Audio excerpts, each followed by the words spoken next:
Good morning, lovely learners. I hope you all are very well. In today's video, we will complete question number 5 to question number 7 of class 7th maths exercise 1.3. Let's read our question, which is find the product using suitable properties. First part दिया है आपके पास 14 multiply by -5 plus 14 multiply by 7। तो देखिए इसका solution कैसे लिखा है। एक बार ऐसे ही लिख देंगे 14 multiply by -5 plus 14 multiply by 7। तो देखिए दोनों के पास कॉमन क्या नंबर है, हमारे पास 14 यहाँ पे भी और 14 यहाँ पे भी है। तो 14 अगर हम बाहर निकाल देंगे, फिर मल्टीप्लाई और मल्टीप्लाई दोनों के साथ में है, तो लिखा 14 मल्टीप्लाई बाय, फिर क्या नंबर बच जाएंगे हमारे पास -5 प्लस 7। तो अब नेक्स्ट स्टेप में हम क्या लिखेंगे, 14 मल्टीप्लाई बाय माइनस प्लस होता है माइनस, 7 में से 5 निकाले तो आ गया 2 और 14 2 ज़र आ गया आपके पास 28 आंसर। नेक्स्ट पार्ट पढ़िए, वहाँ पे लिखा है 8 multiply by 53 multiply by bracket में -121। तो देखिए सोल्यूशन में क्या लिखेंगे, 8 multiply by 53 multiply by bracket में -121। फिर लिखेंगे 8 मल्टीप्लाई बाय 53 को हम एक ब्रैकेट में ले लेंगे, मल्टीप्लाई करेंगे -121 से। 8 53 सर कितना होगा उसको मल्टीप्लाई करके देखते हैं। तो देखिए 53 मल्टीप्लाई बाय 8 ये होगा 8 3 से 24, 2 चला गया कैरी, 8 5 से 40 और 42 424। तो आपके पास आ गया आंसर 424 मल्टीप्लाई बाय -121। तो अब हम 424 को मल्टीप्लाई करेंगे 121 से। तो देखिए 424 मल्टीप्लाई बाय 121, 1 4 ज़ा 4, 1 2 ज़ा 2, 1 4 ज़ा 4। फिर हम टेंस वाली रकम से मल्टीप्लाई कर रहे हैं इसलिए एक ज़ीरो लगा देंगे। 2 4 ज़ा 8, 2 2 ज़ा 4 और 2 4 ज़ा 8। फिर 100 वाली डिजिट से मल्टीप्लाई कर रहे हैं इसलिए 2 ज़ीरो लगा देंगे। तो ये बनेगा 1 4 ज़ा 4, 1 2 ज़ा 2 और 1 4 ज़ा 4। इन सबको ऐड करेंगे तो ये 4 2 और 8 आगे 10 10 का लगेगा 0, 1 चला जाएगा कैरी, 4 4 8 8 और 4 12 12 तो 1 13, 1 चला गया कैरी, 8 और 2 10 10 तो 1 11, 1 चला गया कैरी और 4 और 1 हो गया 5। तो आंसर आ गया आपके पास 51304। लेकिन एक पॉजिटिव नंबर है और एक नेगेटिव नंबर है, इसलिए आपके पास आंसर में -51304 आएगा।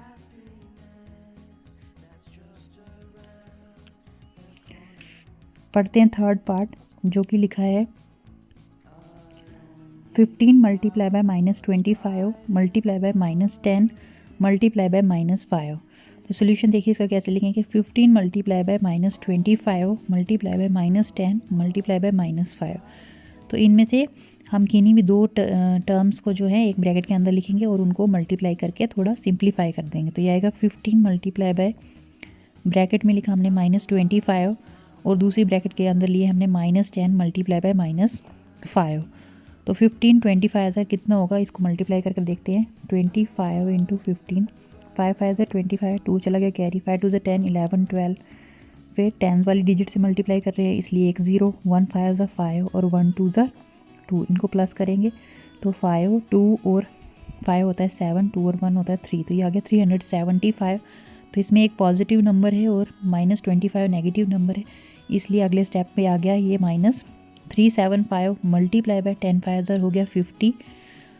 तो जब इन दोनों को मल्टीप्लाई करेंगे आप 375 को 50 के साथ, तो 375 मल्टीप्लाई बाय 5 से करेंगे, बाद में एक 0 लगा देंगे। 5 5 से 25, 2 गया कैरी, 5 7 से 35, 36 37, 3 गया कैरी और 5 3 से 15 16 17 18। तो ये बन गया 1875 और एक 0 हमने स्किप किया था, उस 0 को इसके साथ लिख दें तो ये बनेगा 18750। तो आपके पास आंसर बन जाएगा 18750। तो ये लिखा हमने 18,750।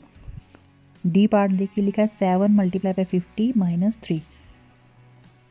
तो इसका सोल्यूशन देखिए कैसे लिखेंगे, 7 मल्टीप्लाई बाय 50 -3। तो 7 मल्टीप्लाई बाय 50 पहले, फिर बीच में माइनस है लिख दिया माइनस, 7 को ही मल्टीप्लाई करेंगे 3 के साथ, तो ये आ गया 7 मल्टीप्लाई बाय 3। 750 सर कैसे करेंगे, 7 5 ज़ा 35, एक ज़ीरो छोड़ा था तो वो ज़ीरो लिख देंगे, बनेगा 350 माइनस 7 3 सर होता है 21, और माइनस कर कर देखेंगे 350 में से 21 माइनस करेंगे तो इसने इसको कैरी, 10 में से 1 निकाला तो 9, इधर आ गया 4, 4 में से 2 निकाला तो 2, और यहाँ पे 3, तो ये आंसर आ गया आपके पास 329।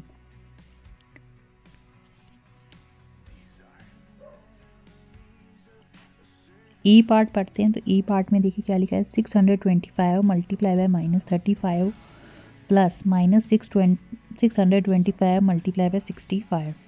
तो सोल्यूशन में एक बार ऐसे ही लिख देंगे, दोनों के पास कॉमन देखिए क्या है, 625 और 625, लेकिन -35 है तो -35 अगर हम इस वाले 625 को दे देंगे तो ये नंबर बन जाएंगे हमारे पास -625 मल्टीप्लाई बाय, फिर बचता क्या है हमारे पास एक 35 प्लस 65, तो ये आ गया -625, 35 और 65 को प्लस कर दिया तो आ गया 100, 100 के साथ मल्टीप्लाई करना बहुत ही ईजी है, वही नंबर लिख देना है आपने और उसके साथ 2 ज़ीरो लगा देना, तो ये बनेगा -625 आंसर 625 और 2 ज़ीरो लगा दिए, तो आंसर बन गया हमारे पास 62,500। एफ पार्ट देखिए लिखा है -17 मल्टीप्लाई बाय -28। सोल्यूशन में एक बार ऐसे ही लिखेंगे, -17 मल्टीप्लाई बाय -28, 28 को तोड़ रहे हैं तो उसकी जगह पे हम ऐसे लिख सकते हैं -70 -30 प्लस 2, 30 में से 2 निकालेंगे तो वो 28 ही आ जाएगा। अब 17 यहाँ पे कॉमन है तो इसका मतलब -17 को पहले आपने -30 के साथ मल्टीप्लाई करना है और फिर -17 को आपको 2 के साथ मल्टीप्लाई करना है। तो नेक्स्ट स्टेप बनेगा हमारे पास -17 multiply by -30 plus -17 multiply by 2, फिर 17 और 3 को मल्टीप्लाई करेंगे तो वो बनता है 51, तो एक ज़ीरो था इसके साथ वो ज़ीरो लगा दिया, प्लस 17 2 ज़र आएगा -34, क्योंकि एक टर्म यहाँ पे हमारे पास नेगेटिव है, ये बन गया 510 प्लस माइनस हो गया -34, और 510 में से हम 34 माइनस कर कर देखेंगे तो ये आ जाएगा हमारे पास 10 में से 4 तो 6, इधर रह गए 0, इसने इसको कैरी दिया तो 10, 10 में से 3 निकाले तो 7, और यहाँ पे रह गया 4, 476, तो यही लिखा है हमने 476। लास्ट पार्ट इस क्वेश्चन का जो कि है -57 मल्टीप्लाई बाय -19 प्लस 57। तो सोल्यूशन में देखिए कैसे लिखा है हमने, -57 मल्टीप्लाई बाय -19 प्लस 57। तो क्या करना है हमें यहाँ पे, -57 मल्टीप्लाई बाय -19, अगर हम 57 इंटू 1 लिखेंगे तो तब भी आंसर हमारे पास 57 ही आएगा, ये हमें कॉमन निकालने के लिए करना पड़ा है ऐसे। तो देखिए माइनस माइनस पॉजिटिव बन जाएगा, तो ये बच गया आपके पास 57, और अंदर क्या रकम बच जाएगी हमारे पास एक 19 प्लस यहाँ से 1, तो 57 मल्टीप्लाई बाय 19 प्लस 1 करेंगे तो आ जाएगा 20, और 57 को जब हम 2 के साथ मल्टीप्लाई करेंगे वो आता है 114, एक ज़ीरो इसमें छोड़ दिया है तो आएगा 1140, विच मीन्स 1140 आपके पास आंसर आ गया। क्वेश्चन नंबर 6 पढ़ते हैं, बोलते हैं एक certain freezing process requires that room temperature be lowered from 40 degrees Celsius at the rate of 5 degrees Celsius every hour. What will be the room temperature 10 hours after the process begins? कहते हैं कि एक जमने की प्रक्रिया को उस कमरे का तापमान कम चाहिए, कितने कहाँ से कम करना है, 40 डिग्री सेल्सियस से हमने कम करना है, और जिसमें हर घंटे जो है 5 डिग्री सेल्सियस कम होता जा रहा है। तो बताइए 10 घंटों के प्रोसेस के बाद उस कमरे का तापमान क्या होगा। तो पहले हम लिखेंगे इसका सॉल्यूशन, देखिए कैसे लिखेंगे। इनिशियल टेम्परेचर हमारे पास क्या दिया हुआ है, वो दिया है हमारे पास -40 डिग्री सेल्सियस। इनिशियल टेम्परेचर जो लिखा है वो लिखा है 40 डिग्री सेल्सियस, और change in temperature per hour, एक घंटे में कितना चेंज होते जा रहा है, वो है -5 डिग्री सेल्सियस। तो कितने घंटे तक ये प्रोसेस चला, 10 आवर्स तक। तो हम लिखेंगे change in temperature after 10 hours, 10 घंटों के बाद क्या टेम्परेचर बन जाएगा, 5 10 -50 डिग्री सेल्सियस। तो therefore final room temperature after 10 hours of freezing process के बाद कितना रहा होगा, 40 डिग्री सेल्सियस 5 × 10 = 50 डिग्री सेल्सियस, क्योंकि कम हो रहा है ना इसलिए -50 डिग्री सेल्सियस, और माइनस प्लस होता है -50 में से 40 निकाले तो ये आ गया -10 डिग्री सेल्सियस आपके पास आंसर। पढ़ते हैं 7th क्वेश्चन, जिसमें लिखा है इन ए class test containing 10 questions, 5 marks are awarded for every correct answer and -2 marks are awarded for every incorrect answer and 0 for questions not attempted। बोलते हैं क्लास टेस्ट में जिसमें 10 क्वेश्चन थे, 5 नंबर मिल रहे हैं आपको अगर आपका आंसर बिल्कुल ठीक है, और -2 कम कर दिए जाएंगे अगर आपका आंसर गलत है, और 0 मार्क्स मिलेंगे जो हमने क्वेश्चन ही अटेम्प्ट नहीं किए हैं। तो आरिफ ने 4 करेक्ट आंसर किए हैं एंड 6 इनकरेक्ट आंसर्स हैं। तो बताइए आरिफ का स्कोर क्या होगा। तो marks awarded for 1 correct answer, एक करेक्ट आंसर के कितने नंबर मिल रहे थे 5। Marks awarded for 1 incorrect answer, वो कितने थे -2। Arif gets 4 correct answer and 6 incorrect answer. Therefore Arif score, Arif ने 4 ठीक किए और 6 जो हैं गलत किए, तो उसका स्कोर क्या बनेगा 5 × 4 because he attempted 4 correct answer and -2 × 6 क्योंकि 6 इनकरेक्ट थे। तो 5 4 ज़र आ गया 20 प्लस 2 6 ज़र आ गया -12, यहाँ पे -2 की निशानी इसलिए, फिर 20 प्लस माइनस हो गया -20 -12, और 20 में से 12 निकाल दिया तो आ गया आपके पास 8 आंसर। इसी का सेकंड पार्ट पढ़ेंगे तो वहाँ पे मारिया ने 5 करेक्ट आंसर किए हैं और 5 इनकरेक्ट आंसर किए हैं। तो बताइए उसका स्कोर क्या रहा होगा। तो सोल्यूशन में आप एक बार फिर से वैसे ही लिख देंगे, marks awarded for 1 correct answer के 5 थे और इनकरेक्ट आंसर के -2 थे।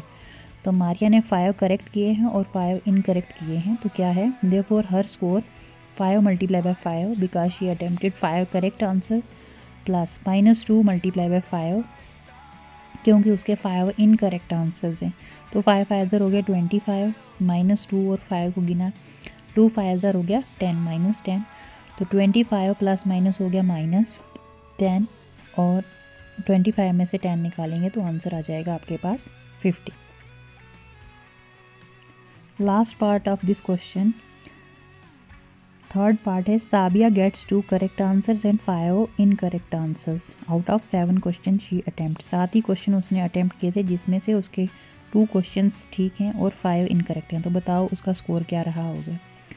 तो सोल्यूशन हम इसका लिख देंगे, for 1 correct answer 5, marks awarded for 1 incorrect answer -2। Sabia gets 2 correct and 5 incorrect answer, therefore her score is equal to 5 × 2 क्योंकि उसके 2 करेक्ट आंसर थे एंड प्लस -2 × 5 क्योंकि उसके 5 इनकरेक्ट आंसर थे। तो 5 2 ज़र 10 प्लस -2 × 5 कर दिया तो वो भी आ गया -10, 10 प्लस माइनस हो गया -10 में से 10 निकाले तो 0 आंसर। इसी के साथ आज की हमारी ये वीडियो यहीं पे ख़त्म होती है। अगर आपको वीडियो पसंद आए या आप चाहते हैं कि थोड़ी इम्प्रूवमेंट हो वीडियो में तो कमेंट बॉक्स में ज़रूर लिखिए। Thanks for watching and share it with your friends.